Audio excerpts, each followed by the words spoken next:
afternoon, everybody. It's 5 o'clock and welcome to our public forum for this afternoon.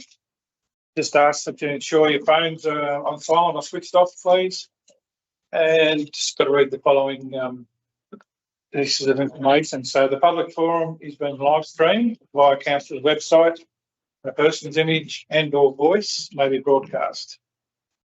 Attendance at public forum is taken as consent by a person to the image and or voice being live streamed.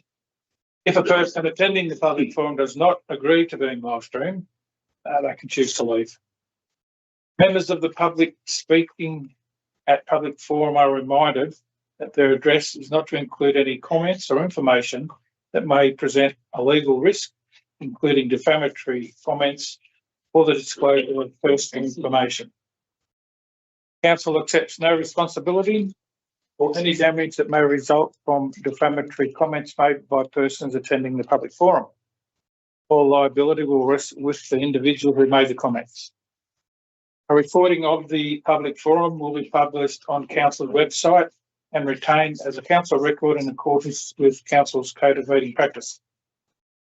So this evening, our first speaker is Gay Wilson, who would like to speak on item number 4 of Infrastructure and Engineering Services report, being the Public Amenities Narromine Community Consultation Update, and item number 1 of the same report, being the Works report in relation to water testing.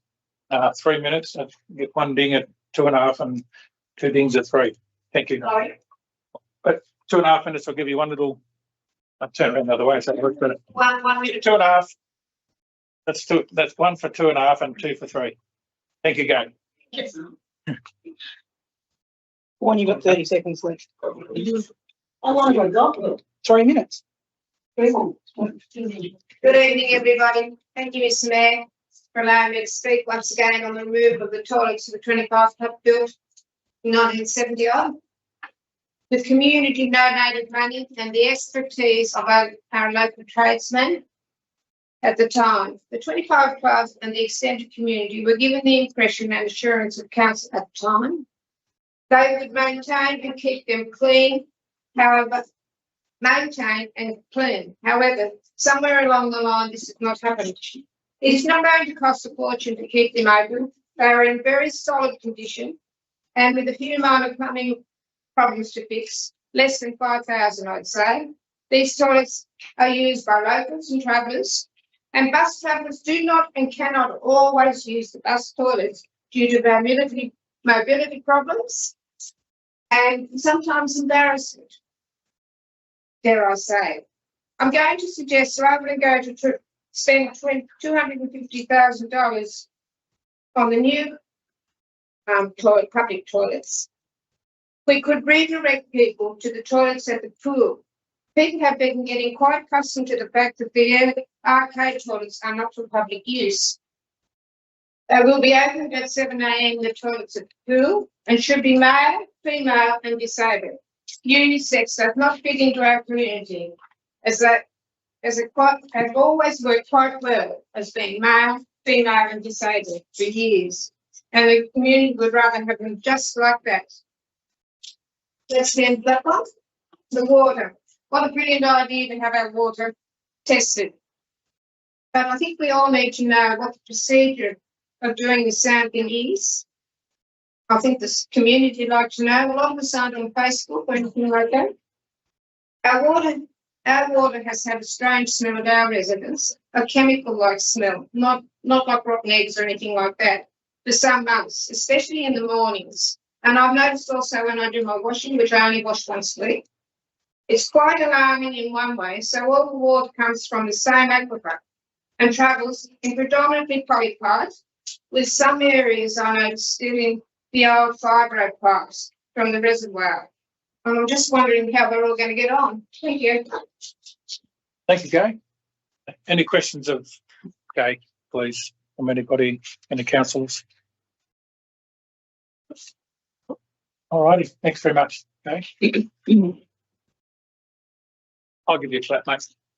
Okay, our second speaker is Chris Kelly, who would like to speak on item number 4 of the Infrastructure and Engineering Services Report, being the Public Amenities Narromine Community Consultation Update. Thank you, Chris.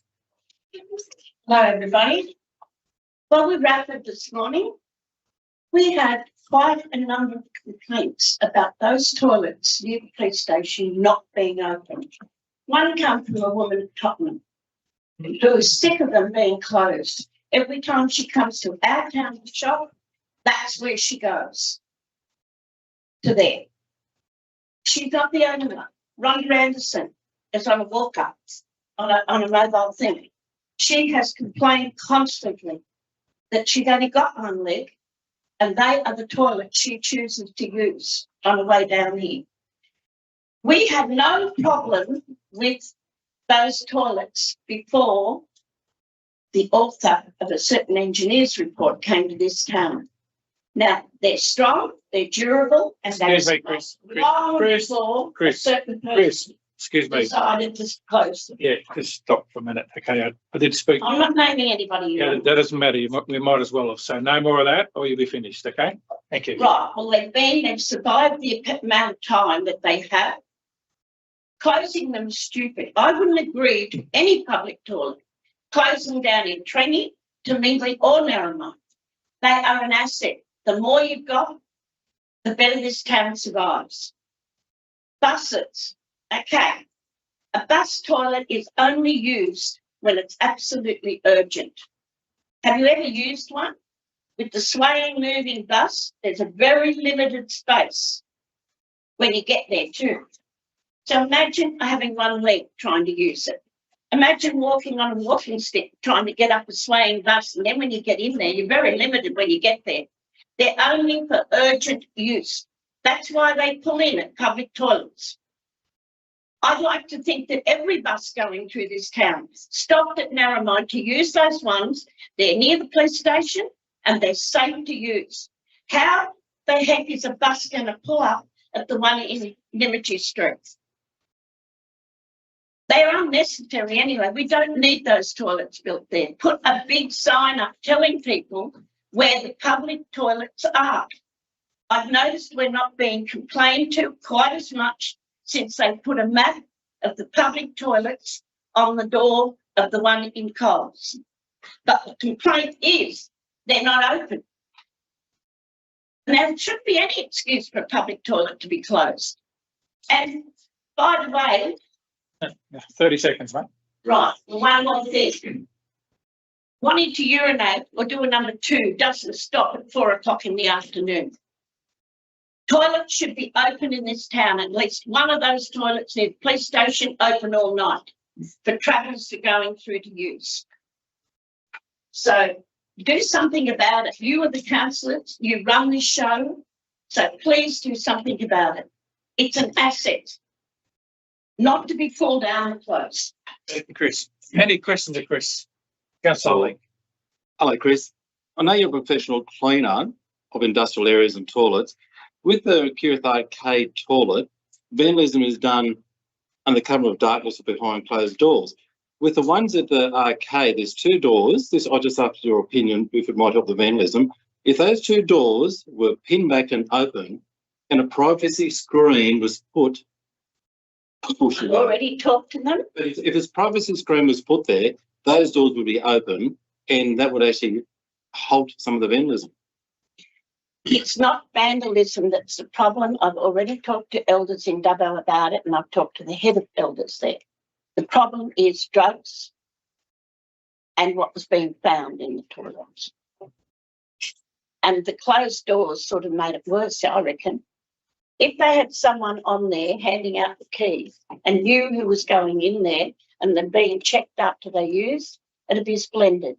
But he is not going to open those toilets. Any other questions of Chris? No other Thank you. questions? Thanks, Chris. Thank you. All right, we'll pause now till 5:30 till the council meeting begins. Help yourself to